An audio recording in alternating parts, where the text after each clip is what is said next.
साल दर साल गर्मी जो है अपना टेम्परेचर बढ़ाते जा रही है। तो अब जरूरत है कि हम लोग भी स्मार्ट बने और अपने बिल्डिंग को इस तरीके से डिजाइन करें या उसमें वो एलिमेंट्स यूज करें जिससे घर के इंटरनल टेम्परेचर जो है एटलीस्ट 5-10 डिग्री जो है वो बाहर से कम रहे। तो आज के वीडियो में हम लोग आपको ऐसे कुछ ट्रिक्स बताएंगे जिससे जो है आप अपने बिल्डिंग को बहुत ठंडा रख सकते हैं।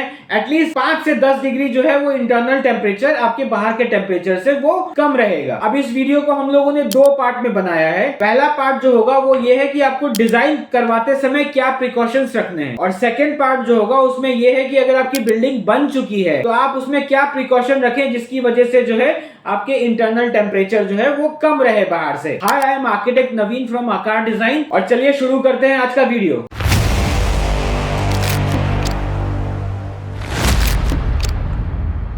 अगर आपकी बिल्डिंग डिजाइन स्टेज में है तो आपको इस बात का ध्यान रखना है कि साउथ और वेस्ट में आपको विंडो या तो नहीं देने हैं या फिर विंडो के साइजेस को छोटा रखना है, क्योंकि जो सन का मूवमेंट होता है वो east to west via south होता है। तो मैक्सिमम टाइम जो है वो सन साउथ में रहता है या वेस्ट में रहता है। तो अगर विंडोज बहुत बड़ी हैं तो उस केस में हीट गेन आपके रूम के अंदर वो बहुत ज्यादा होगा। तो या तो अवॉइड करिए विंडोज या फिर विंडोज का साइज छोटा रखिए। अब दूसरा प्रिकॉशन जो आपको लेना है घर डिजाइन करवाते समय वो ये है कि जनरली आजकल फ्रेम स्ट्रक्चर बनता है। तो फ्रेम स्ट्रक्चर में लोग क्या करते हैं कि जो एक्सटर्नल वॉल भी जो है वो या तो 5 इंची की दे देते हैं या 2.5 इंची की दे देते हैं। तो कोशिश करिए कि एटलीस्ट साउथ और वेस्ट की जो वॉल हो वो जितनी थिक हो वो उतना बेटर है। जैसे जनरल ब्रिक साइज 9 इंची 10 इंची होती है तो आप सब जगह 5 इंची यूज करिए, कोई प्रॉब्लम नहीं है, लेकिन एटलीस्ट साउथ और वेस्ट में आप वॉल को 10 इंचेस का रखें। अब तीसरा जो प्रिकॉशन आपको लेना है डिजाइन करवाते समय वो ये लेना है कि आजकल मैं बहुत सारे घरों में देखता हूँ कि लोग विंडो के ऊपर छज्जे निकालना बंद कर दिया है। अब छज्जे ना होने की वजह से जो भी सन है वो सीधे आपके रूम में एंटर करता है। कोशिश करना है कि आप अपने विंडोज के ऊपर छज्जे जरूर प्रोवाइड करिए, एटलीस्ट 1 फीट का छज्जा। अगर किसी एलिवेशन रिक्वायरमेंट की वजह से ईस्ट में या नॉर्थ में छज्जे नहीं हो पा रहे हैं तो कोई प्रॉब्लम नहीं है, या छोटे छज्जे हो रहे हैं तो कोई प्रॉब्लम नहीं है, लेकिन एटलीस्ट साउथ और वेस्ट में जो विंडोज आ रही हैं उसके ऊपर छज्जे जरूर डलवाएं। अब अगला प्रिकॉशन कह लीजिए या सजेशन कह लीजिए, डिजाइन के टाइम अगर पॉसिबल है तो आपके घर का जो सेंट्रल पार्ट है उसको ओपन टू स्काई करने की कोशिश करिए। जरूरी नहीं है कि वो बहुत बड़ा हो कि हाँ भाई हमने 10x10 का एरिया जो है वो ओपन टू स्काई कर दिया। अगर आप उसको 3x3 या 4x4 का भी एरिया अगर ओपन टू स्काई आप करते हैं तो उस केस में भी आपके घर का जो इंटरनल वेंटिलेशन है वो बहुत इंप्रूव हो जाएगा। याद करिए अपने गांव के घरों को जिसमें बीच में आंगन हुआ करता था, और उस आंगन के कारण उस पूरे घर का जो एयर का सर्कुलेशन होता था वो बहुत अच्छा होता था। अगर आपका प्लॉट बड़ा है और अगर आप घर बड़ा बना रहे हैं तो उस केस में आप बीच वाले पार्ट में कुछ प्लांटेशन भी कर सकते हैं जिससे आपके घर का इंटरनल जो टेम्परेचर है वो उस पेड़ की वजह से बहुत घट जाएगा। अगर किसी वजह से प्लॉट छोटा है तो भी उस केस में डिजाइन इस तरीके से कराइए कि एटलीस्ट 2x2 3x3 या 4x4 का स्पेस जो है वो आपके सेंटर में वो ओपन टू स्काई रहे। अब अगला जो प्रिकॉशन आपको लेना है या सजेशन आप समझ लीजिए वो ये लेना है कि अगर पॉसिबल है तो जो नॉन हैबिटेबल स्पेसेस हैं आपके घरों में वो कोशिश करिए साउथ में या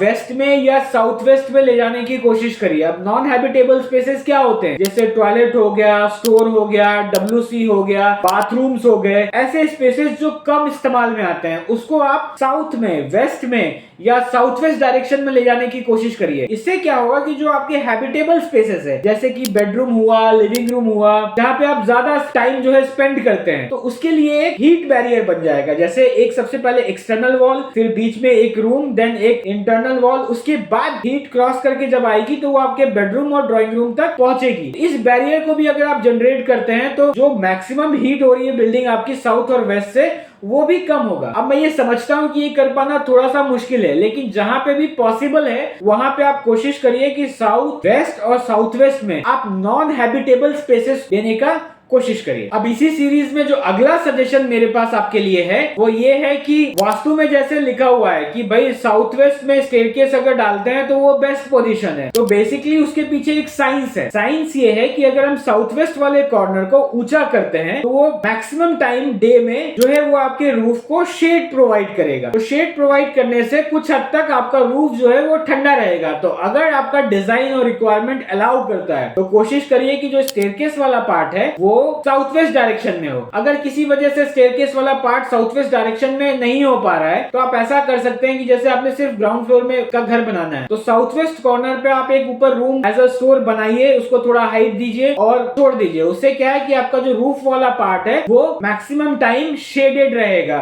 डे टाइम में। अब ये सारे पॉइंट्स हो गए प्लानिंग के, ये बहुत ही इजी पॉइंट्स हैं, आप चाहें तो डिजाइन में इसको बहुत इजीली इनकॉर्पोरेट कर सकते हैं। अब बात आती है फ्रंट एलिवेशन की, तो फ्रंट एलिवेशन में हम लोग को ये ध्यान रखना है कि हम लोग को सिर्फ खूबसूरती के पीछे नहीं भागना है, खूबसूरत तो हो जाएगी बिल्डिंग, साथ में इस बात का भी ध्यान रखना है कि ऐसा ना हो कि एलिवेशन की वजह से हमारी बिल्डिंग का हीट गेन जो है वो बहुत ज्यादा बढ़ जाए। तो एलिवेशन डिजाइन करते समय या करवाते समय आपको कुछ चीजों का ध्यान रखना है। अब उसमें जो सबसे पहली चीज आपको ये करनी है कि जो आपको मटेरियल फ्रंट फसाड पे रखने हैं वो ऐसे मटेरियल हो जो हीट को रिफ्लेक्ट करें, ना कि हीट को एब्जॉर्ब करें। उसका जो हीट एब्जॉर्प्शन होना चाहिए वो बहुत कम होना चाहिए। मार्केट में बहुत सारे मटेरियल अवेलेबल है, जैसे एचपीसी शीट हो गई, आप टाइलें लगा सकते हैं, आप जो है वो स्टोन्स लगा सकते हैं, और भी बहुत सारे मटेरियल्स अवेलेबल हैं। तो ऐसे मटेरियल्स यूज करिए अपने एलिवेशन में जो रिफ्लेक्टिव हो। अगर उनका कलर लाइट है तो वो और एक एडवांटेज है, क्योंकि लाइट कलर का जनरली जो है वो रिफ्लेक्टिव इंडेक्स वो ज्यादा हो। अब सेकेंड सजेशन जो मेरा आपके एलिवेशन के लिए होगा वो ये होगा कि अगर आपका एलिवेशन साउथ फेसिंग है या वेस्ट फेसिंग है तो आपको कोशिश करना है कि जो भी आपका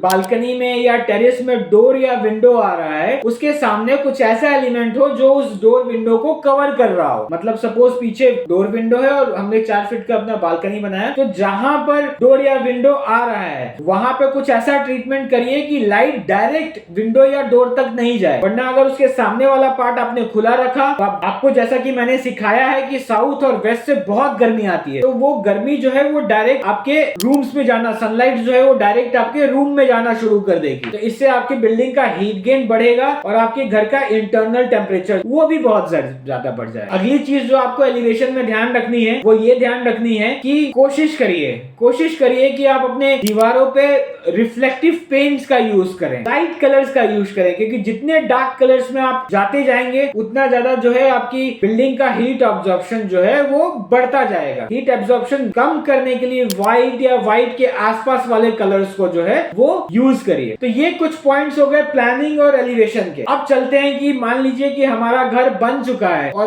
अब हम जो है इसका टेम्परेचर कम करना चाहते हैं, तो अब उसमें हम लोगों को क्या क्या प्रिकॉशंस लेने चाहिए या क्या क्या काम करना चाहिए। तो सबसे पहला जो काम करना है, पेंट आप रेगुलरली जो है 2-3 साल पे चेंज कर रहे होंगे, तो सबसे पहला आपको करना है कि आपको डार्क कलर के पेंट्स एक्सटर्नल वॉल से वो खत्म करने हैं। आपको कोशिश करना है लाइट कलर के रिफ्लेक्टिव पेंट्स जो है वो अपनी वॉल पे लगाएं। उससे क्या है कि वॉल्स के थ्रू जो आपके एब्जॉर्प्शन हो रही थी वो कम होगी। दूसरा जो हीट गेन का सोर्स है वो रूफ है, तो रूफ में भी बहुत सारे तरीके होते हैं हीट को रिड्यूस करने के। तो उसके लिए हमने अपने चैनल पे एक इंडिपेंडेंट वीडियो बना रखी है, उसका लिंक मैं डिस्क्रिप्शन में डाल दूंगा, आप उसमें देखिए, क्योंकि रूफ से सबसे ज्यादा हीट आती है। तो उसमें बहुत सारे बहुत आसान और बहुत सस्ते तरीके हैं जिससे आप अपने हीट गेन को रोक सकते हैं। अब तीसरा जो सजेशन होगा मेरे पास आपके लिए वो ये है कि मान लीजिए कि साउथ में या वेस्ट में या इनफैक्ट नॉर्थ और ईस्ट में भी आपकी विंडोज बहुत बड़ी बड़ी हैं और आप जो है उससे बहुत ज्यादा हीट गेन हो रहा है। तो उस केस में आप ये कर सकते हैं कि विंडो के जो बाहर वाला पोर्शन है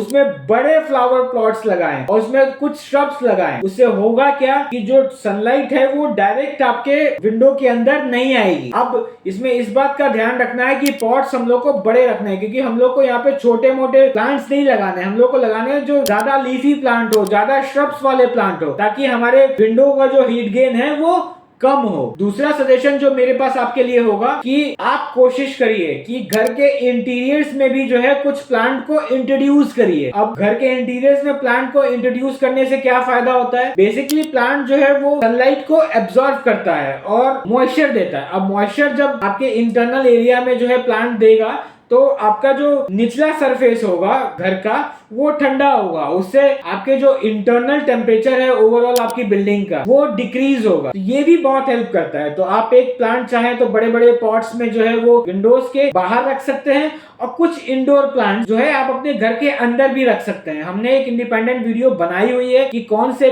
इंडोर प्लांट्स बहुत कम मेंटेनेंस में इंडोर्स में रख सकते हैं, आप उसको चेकआउट कर सकते हैं, मैं लिंक डिस्क्रिप्शन में डाल दूंगा। अब इसमें जो तीसरा सजेशन मेरा आपके लिए है वो ये है कि अब आपको जो विंडोज पे कर्टेन कर्टन लगाने हैं वो लगाने हैं कुछ इस टाइप के, जो आप अपनी स्क्रीन पे देख पा रहे हैं। इसमें बेसिकली दो कर्टन लगते हैं, एक होता है शेयर कर्टन जो लाइट को अंदर आने देता है, एक होता है ब्लैकआउट कर्टन जो लाइट को पूरी तरीके से ब्लॉक कर देता है। अब जनरली मैंने घरों में देखा है कि लोग बड़े ही पतले और लाइट कलर के कर्टन जो है वो यूज करते हैं। तो आप जो शेयर कर्टन है उसको लाइट में यूज करिए और उसके आगे जो है ब्लैकआउट कर्टन लगाइए, जिससे जब आपको अनवांटेड हीट की जरूरत नहीं है, अनवांटेड लाइट की जरूरत नहीं है घरों के अंदर, तो आप उसको बंद करके लाइट को कंप्लीटली ब्लॉक कर पाए। तो ये कुछ इजी टेक्निक्स थी जिससे आप अपने घर के इंटरनल टेम्परेचर को बहुत ही गिरा सकते हैं। तो इंप्लीमेंट करिए इन टेक्निक्स को, अपने घर के टेम्परेचर को बाहर के टेम्परेचर से कम करने की कोशिश करिए। हम लोग अपने चैनल पे इसी तरीके का कंटेंट बनाते रहते हैं। अगर आपको इस तरीके के कंटेंट में इंटरेस्ट है, चैनल को लाइक करें, सब्सक्राइब करें। Thank you so much.